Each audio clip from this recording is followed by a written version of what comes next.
नमस्कार, आप देख रहे हैं न्यूज़ वन इंडिया। मैं हूं आपके साथ ऋतु तिवारी पोखरियाल। बुलेटिन की शुरुआत करेंगे। आज से उत्तर प्रदेश में भारत जोड़ो यात्रा का आगाज हो गया है। भारत जोड़ो यात्रा दिल्ली के कश्मीरी गेट से शुरू हुई, यूपी बॉर्डर पहुंची। राहुल गांधी की भारत जोड़ो यात्रा गाजियाबाद, बागपत और शामली से गुजरेगी। 3 जिलों की 11 विधानसभा इलाकों से ये यात्रा गुजरेगी।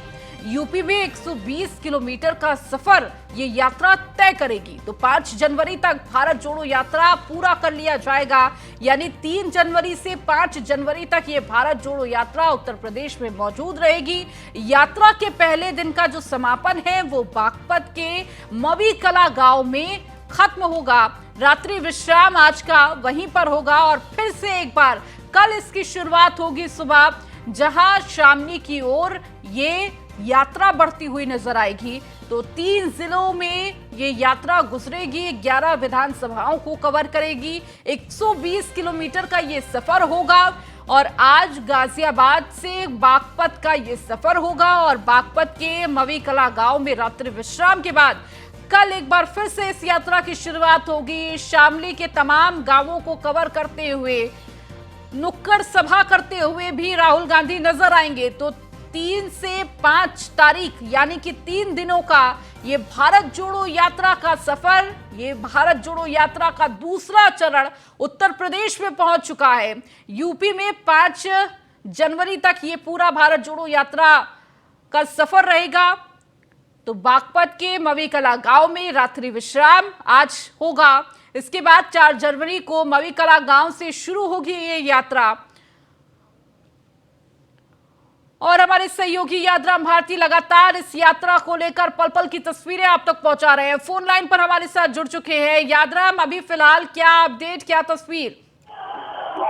देखिए, गाजियाबाद में जो है यात्रा राहुल की पहुंच चुकी है और इस समय दिल्ली बॉर्डर से लोनी तिराहे तक ये यात्रा जारी है। उसके बाद सीधा बागपत की तरफ निकलेगी। हजारों लोगों का हुजूम इस समय साथ चल रहा है और जो कांग्रेस के कार्यकर्ता है, आम जनता है, तमाम राहुल गांधी की एक झलक पाने के लिए कुछ छतों पर खड़े हैं, सड़कों पर हैं और लगातार जो भारत जोड़ो यात्रा है उससे जुड़ रहे हैं। तो राहुल गांधी इस समय बागपत की तरफ चल रहे हैं और यहाँ पर उनके साथ लोगों का भारी हुजूम जुड़ा हुआ है। जी, इसके साथ ही यादराम, बड़ी संख्या में देखिए लोग भारत जोड़ो यात्रा से जुड़ रहे हैं।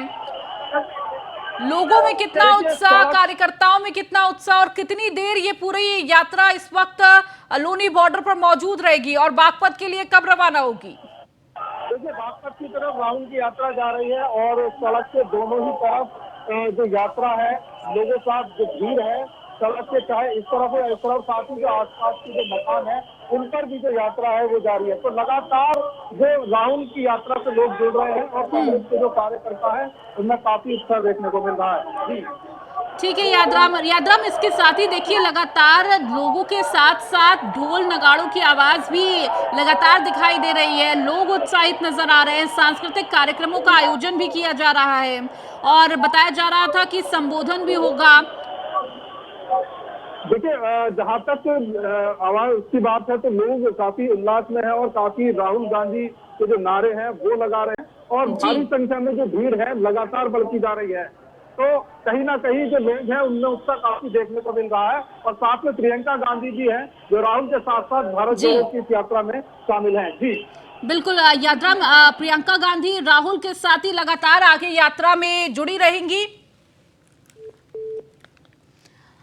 तो यादराम से हमारा संपर्क टूट गया। लगातार अपडेट दे रहे थे। लगातार यादराम ग्राउंड जीरो पर मौजूद हैं और इस वक्त लोनी बॉर्डर पर वो मौजूद हैं, जहां से हर एक तस्वीर आप तक पहुंचा रहे थे। और क्या इस वक्त क्या तस्वीर है वो आपको बता रहे थे कि भारी संख्या में कार्यकर्ता हो या फिर आम जनता हो, वो इस यात्रा से जुड़ रही है। लोगों में उत्साह है राहुल गांधी को देखने के लिए और अपने घरों के छतों पर चढ़कर इंतजार कर रहे थे कि कब राहुल गांधी आएंगे। और जब राहुल गांधी पहुंचे तो लगातार लोगों ने हर्षोल्लास के साथ और नारों के साथ उनका स्वागत किया। हाथों में झंडे लिए ये कार्यकर्ता मौजूद है, भारी संख्या, और इस बीच सुरक्षा के घेरे भी देखने को मिल रहे हैं।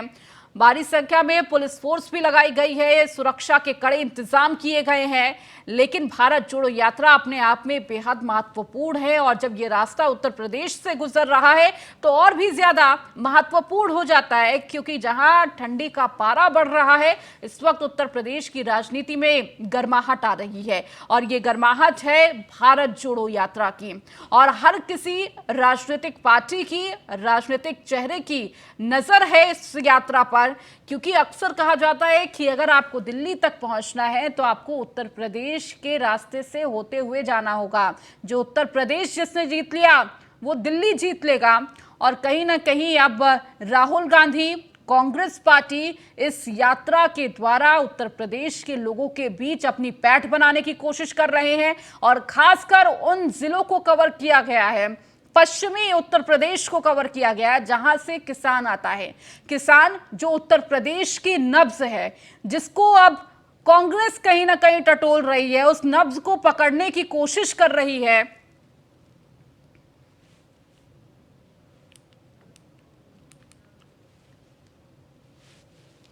तो 3 जनवरी यानी कि आज इस यात्रा का प्रवेश उत्तर प्रदेश में हो चुका है। 3 दिन की ये यात्रा उत्तर प्रदेश में रहेगी और उसके बाद हरियाणा, हिमाचल प्रदेश, पंजाब और उसके बाद जम्मू कश्मीर ये यात्रा पहुंचेगी और 30 जनवरी को इस यात्रा का समापन हो जाएगा।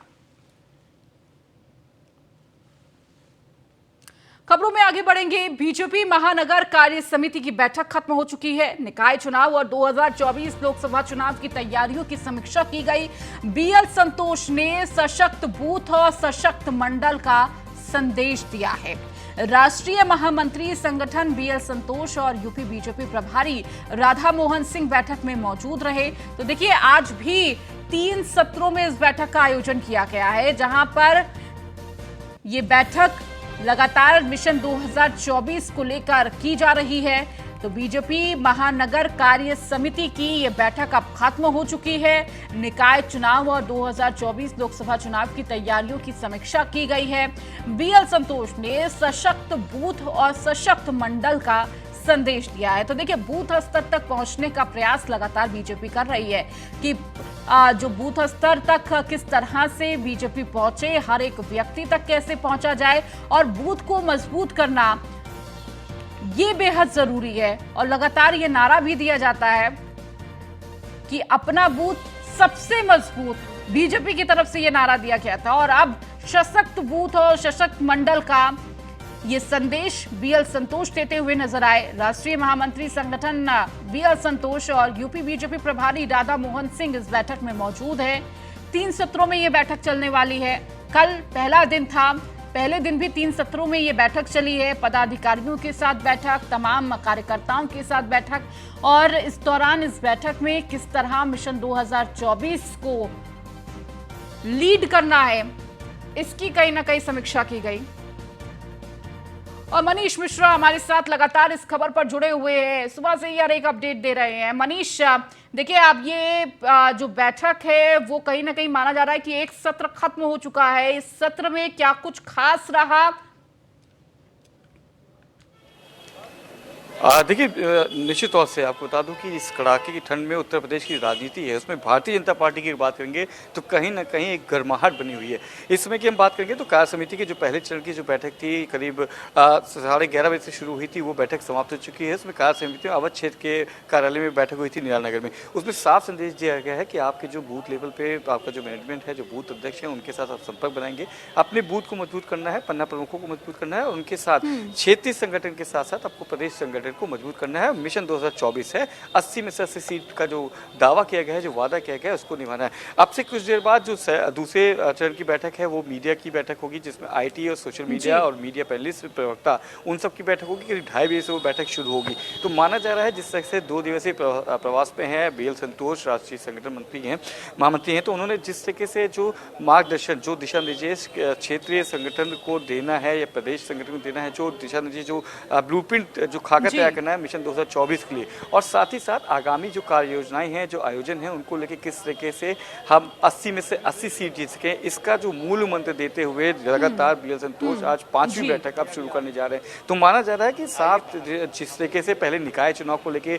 काफ़ी गंभीर बैठकें होती थी, लगातार हमने देखा था, पर क्योंकि निकाय चुनाव थोड़ा टलता हुआ नजर आ रहा है उत्तर प्रदेश में, करीब माना जा रहा है अप्रैल से मई में जाने की उम्मीद है, अगर उच्चतम न्यायालय की तरफ से कोई फैसला पक्ष में नहीं आता है तो इसमें देख नहीं पाता कि सेमीफाइनल से पहले फाइनल की तैयारी में लग गया है। और जिस तरीके से आगामी कुछ दिनों में बड़े नेताओं के दौरे भी हैं उत्तर प्रदेश में, और सबसे इम्पोर्टेंट है कि लोकसभा की उन हारी हुई 14 सीटों की और बूथ की अगर बात करें, 24,000 जो बूथ आ रहे हैं, 1,74,000 बूथ है उत्तर प्रदेश में, उसमें से 24,000 बूथ में उत्तर प्रदेश की भारतीय जनता पार्टी ने अच्छा काम नहीं किया था, उसमें कमल नहीं खिला था।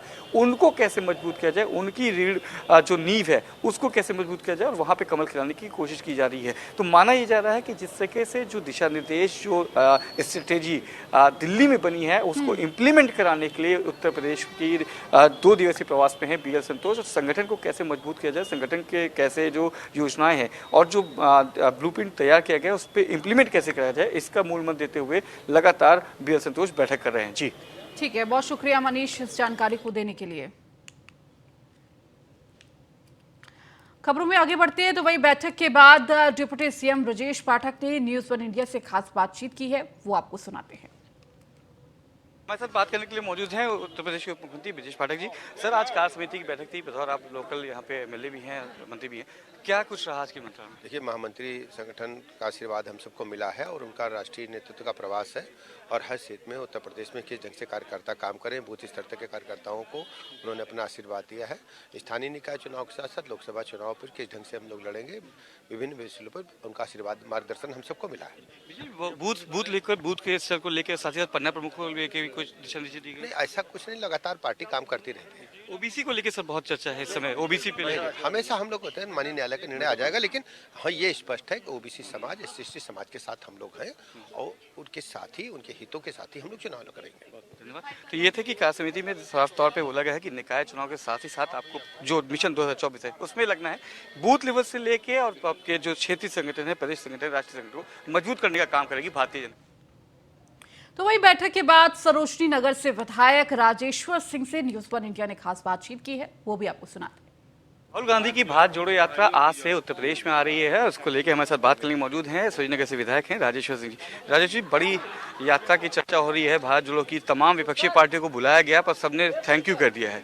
आज से उनकी यात्रा यूपी में आ रही है, पश्चिमी में खाली उनका फोकस है। यूपी में उनके पास कुछ नहीं है, ना वोट है, ना वोटर है, ना पार्टी है, ना संगठन है, वो टाइम पास कर रहे हैं। तो टाइम पास करने के लिए उन्होंने यात्रा निकाली है और वो टाइम पास कर रहे हैं। पिछले 5 वर्षों में, 7 वर्षों में 300 से ज़्यादा बार तो विदेश घूम चुके हैं। वो आजकल देश का भ्रमण कर रहे हैं, देश घूम रहे हैं। इस यात्रा का कोई मतलब नहीं, कोई महत्व नहीं है। उनको तमाम विपक्षी पार्टियों को, समाजवादी पार्टी, बहुजन समाज पार्टी, उन्होंने बुलाया भी था, सबने उनको ट्वीट करके एक लेटर जारी करके धन्यवाद कर दिया गया। मेन फोकस देखा जा रहा है कि उत्तर प्रदेश के पश्चिमी बेल्ट को टच करते निकले, बाकी की 80 सीटों पर उनका कोई मतलब लगता है कि कोई फोकस रहेगा? पश्चिम में भी उनके साथ कौन है? उन्होंने आज तक कभी किसी को जोड़ा नहीं है। अब ये जोड़ने का क्या प्रयास कर रहे हैं? 60-70 साल बाद अगर कांग्रेस की ये स्थिति आ गई कि लोगों को जोड़ने का प्रयास कर रही है तो शर्मनाक है। ठीक है, तो ये थे राजेश्वर सिंह जी, बताया थे भारत जोड़ो यात्रा का कोई महत्व नहीं है, और कहीं ना कहीं जिस तरीके से राहुल गांधी फोकस करें, उनको फोकस अपने संगठन पे और अपने भारत जोड़ो यात्रा के अभियान में फोकस करना चाहिए कि किस तरीके से, किस लिए यात्रा निकालने हैं। अभी उनकी यात्रा जो है वो दिशाहीन है। वीडियो जर्नलिस्ट साहब के साथ Manish Mishra, news India, Lucknow. UP हज समिति के चेयरमैन मोहसिन रजा ने CM योगी को पत्र लिखा है। मोहसिन रजा ने वक्फ संपत्तियों के अधिग्रहण और मुआवजे में भ्रष्टाचार के आरोप लगाए हैं। वक्फ संपत्तियों के मूल्यों पर करोड़ों रुपए के भ्रष्टाचार का गंभीर आरोप है। वक्फ संपत्तियों के प्रतिकर की धनराशि के विवरण की जांच कराने के लिए पत्र लिखा है। प्रदेश के सभी जिलों के पिछले 15 सालों के विवरण की जांच कराने की मांग की है। तो प्रदेश के सभी जिलों के पिछले 15 सालों के विवरण की जांच की मांग की है। तो यूपी हज समिति के चेयरमैन मोहसिन रजा ने CM योगी को पत्र लिखा है, और अधिक जानकारी के साथ SK वाजपेयी हमारे साथ जुड़े हुए हैं। SK, मोहसिन रजा ने जिस तरह से भ्रष्टाचार के आरोप लगाए हैं और उसके बाद CM को पत्र लिखा है, इसको लेकर बिल्कुल निश्चित तौर पर, क्योंकि हम देखें तो मोहसिन रजा उत्तर प्रदेश में मंत्री बनने से पहले हज समिति में मुतवल्ली के पद पर रहे हैं, क्योंकि उसके बाद वो उत्तर प्रदेश सरकार में अल्पसंख्यक कल्याण विभाग के राज्य मंत्री हो गए थे। और चूंकि आज की डेट में वो हज कमेटी के चेयरमैन हैं, ऐसी स्थितियों में लगातार वो इस तरीके के आरोप हज जो वक्फ संपत्तियां हैं उनको लेकर लगाते रहे। एक पत्र उन्होंने आज मुख्यमंत्री योगी आदित्यनाथ को लिखा है, जिसमें सुन्नी सेंट्रल वक्फ बोर्ड, साथ ही साथ सिया सेंट्रल वक्फ बोर्ड की जो विभिन्न संपत्तियां हैं उनकी बिक्री और साथ ही साथ उससे प्राप्त होने वाले प्रतिकर के खर्चे को लेकर गंभीर आरोप लगाए हैं। उनका कहना है कि करोड़ों की संपत्तियों का अलॉटमेंट हुआ, गलत तरीके से बिक्री हुई और उसके बाद उन संपत्तियों का जो प्रतिकर प्राप्त हुआ उनको मुतवल्लियों ने गलत तरीके से खर्च किया, जिससे करोड़ों रुपए का नुकसान दोनों वक्फ बोर्डों को हुआ है। इस पूरे मामले को लेकर 15 साल तक के, जो पुराने 15 साल तक के अभी तक के जो आवंटन है, जो जमीनों के हस्तांतरण है, साथ ही साथ उससे जो प्राप्त प्रतिकर है, उनकी जांच कराई जाए ताकि ये पता चले कि आखिर कितना पैसा इस पूरे मद में गया है और इन पैसों का उपयोग कहां कहां किया गया है। साथ ही साथ आगे इस पूरी व्यवस्था में भ्रष्टाचार न होने पाए, इसके लिए जिलाधिकारी, उसके अलावा जो वक्फ का सर्वे आयुक्त है और साथ ही साथ मुतवल्ली, तीनों को संयुक्त रूप से बैंक अकाउंट संचालन के लिए निर्देशित किया जाए ताकि कोई भी एक व्यक्ति अपने नाम से पैसे ना निकाल सके, ताकि पैसों की बंदरबांट ना हो सके। हालांकि ये पत्र आज ही मोहसिन रजा की तरफ से मुख्यमंत्री योगी आदित्यनाथ को लिखा गया है। अब देखना यह है कि इस पूरे पत्र को लेकर मुख्यमंत्री कार्यालय क्या एक्शन लेता है और ऐसे जो गंभीर आरोप हैं, इन गंभीर आरोपों को लेकर दोनों वक्फ बोर्डों को क्या निर्देश मुख्यमंत्री कार्यालय की तरफ से जारी किए जाते हैं। जी ठीक है, इसके शुक्रिया इस जानकारी को देने के लिए। वहीं दिल्ली से इस वक्त की बड़ी खबर आपको दे दें। स्पेशल सीपी शालिनी सिंह को सौंपी गई है कंझावला मामले की जांच। गाड़ी से युवती से 15 किलोमीटर तक घसीटने का मामला आया था सामने। पुलिस ने कुछ लड़कों को पूछताछ के लिए हिरासत में लिया। हादसे का सीसीटीवी फुटेज भी सामने आया है। सीसीटीवी फुटेज की शालिनी सिंह करेगी मामले की जांच। पीसीआर कॉल और रिस्पॉन्स टाइम इत्यादि की जांच करेगी। शालिनी सिंह होटल स्टाफ का बयान और युवती और उसके दोस्तों में भी हुई थी लड़ाई, इसकी भी जानकारी मिल रही है, तो जिसकी जांच शालिनी सिंह करती हुई नजर आएंगी। तो हादसे का सीसीटीवी फुटेज भी सामने आया था, तो सीसीटीवी फुटेज की शालिनी सिंह जांच करेंगी। और देखिए, लगातार पुलिस के रवैये और कार्यप्रणाली पर सवाल खड़े किए जा रहे थे। इसके बाद सवालों के घेरे में कहीं ना कहीं दिल्ली पुलिस थी और अब इसे लेकर अब शालिनी सिंह इस पूरे मामले की जांच करती हुई नजर आएंगी।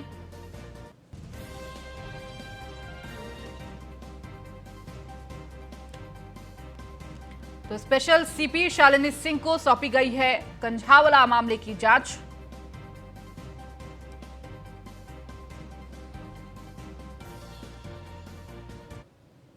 हुई थी और वो उठकर वहाँ से चली गई थी। और इस मुद्दे में हमने जो भी एफर्ट्स किए हैं कल, उसका परिणाम ये रहा कि अब हमारे पास एक इंसिडेंट की आई विटनेस है और वो पुलिस के साथ कोऑपरेट कर रही है।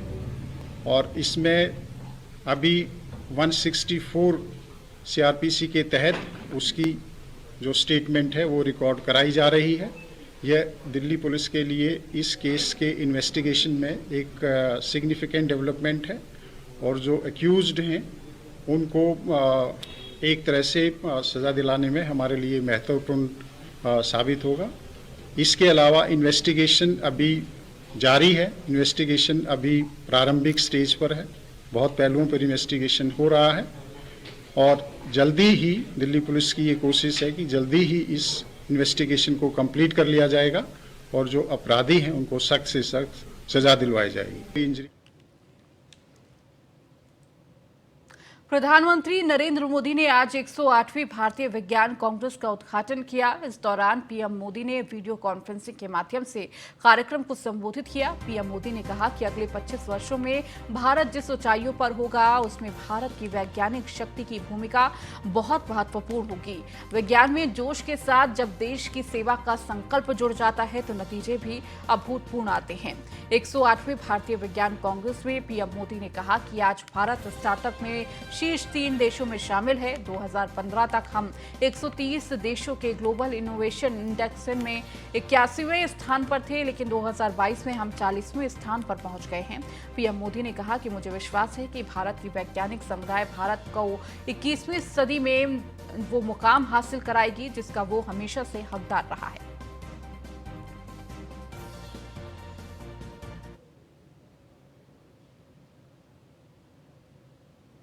आज देश की सोच केवल ये नहीं है कि हम साइंस के जरिए विमेन एम्पावरमेंट करें, बल्कि हम विमेन की भागीदारी से साइंस का भी एम्पावरमेंट करें, साइंस और रिसर्च को नई गति दें, ये हमारा लक्ष्य है। अभी भारत को G20 समूह की अध्यक्षता की जिम्मेदारी मिली है। G20 के प्रमुख विषयों में भी विमेन लेड डेवलपमेंट एक बड़ी प्राथमिकता का विषय है। बीते 8 वर्षों में भारत ने गवर्नेंस से लेकर सोसाइटी और इकोनॉमी तक इस दिशा में कई ऐसे असाधारण काम किए हैं जिनकी आज चर्चा हो रही है।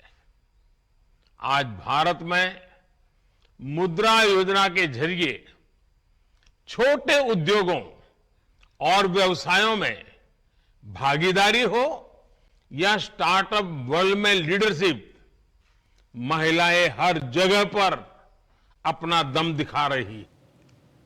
जम्मू कश्मीर के बीजेपी प्रदेश अध्यक्ष रविंद्र रैना ने राजौरी में हुए आतंकी हमले पर कहा कि आतंकियों को जल्द ही उनके अंजाम तक पहुंचाया जाएगा। इस दौरान बीजेपी प्रदेश अध्यक्ष रविंद्र रैना ने न्यूज वन इंडिया से खास बातचीत की है, आपको सुनाते हैं। और डांगरी गांव के साथ साथ रविंद्र रैना भी आज रोए। देखिए, ये ढांगरी मेरा अपना गांव है। मैंने यहाँ 10 साल गुजारे हैं। ढांगरी हो, सरानू हो, पोठा हो, बल, अड़गी, दुलोड़ी हो, कलालकस, खा, जमोला, भिंडी, बडून हो, मुरादपुर, दलोगड़ा या डूंगी, नारियां, चिंगस का एरिया, रजौरी का एरिया हो, थन्ना मंडी, धराल, मंजाकोट, मेंढर, सुरनकोट, पुंछ हो, इस एरिए में 10 साल मैंने काम किया और हर घर में मैं रहा हूं, हर घर का पानी मैंने पिया।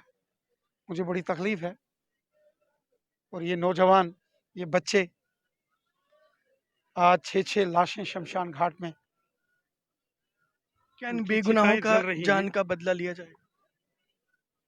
ये जो जघन्य अपराध, महापाप पाकिस्तान के आतंकवादियों ने किया है, जमीन के पाताल से भी निकालकर सूद समेत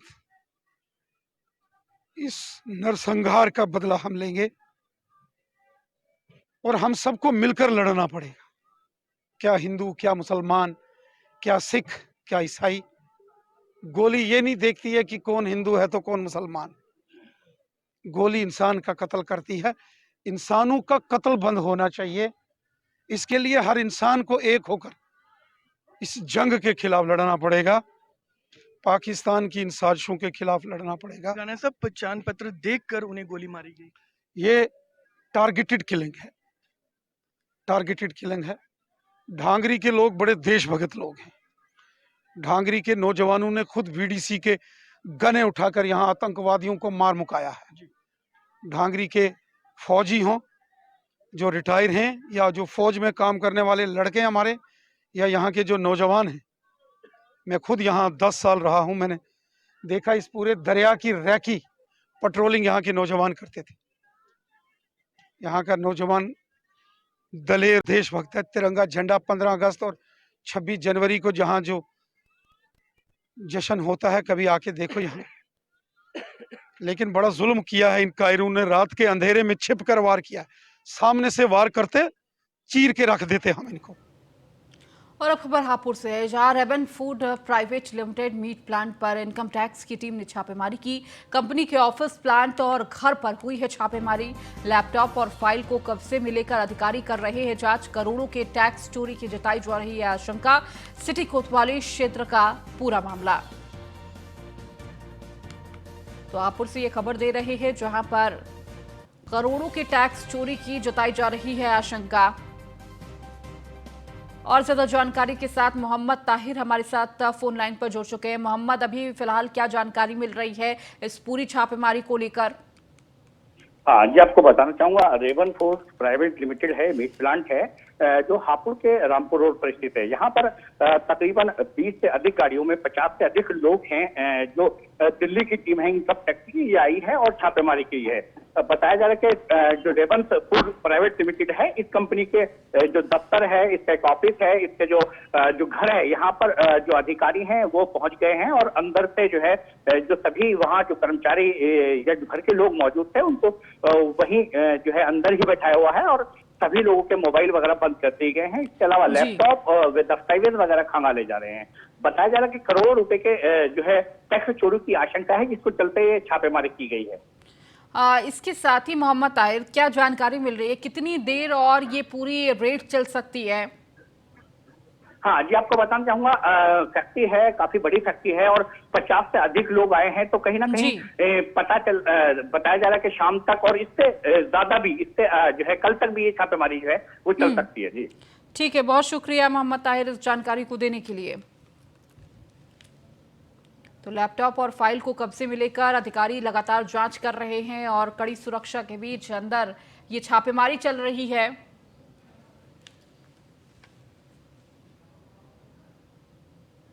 चलिए, इस बुलेटिन में फिलहाल इतना ही। बने रहिए न्यूज़ 1 इंडिया के साथ।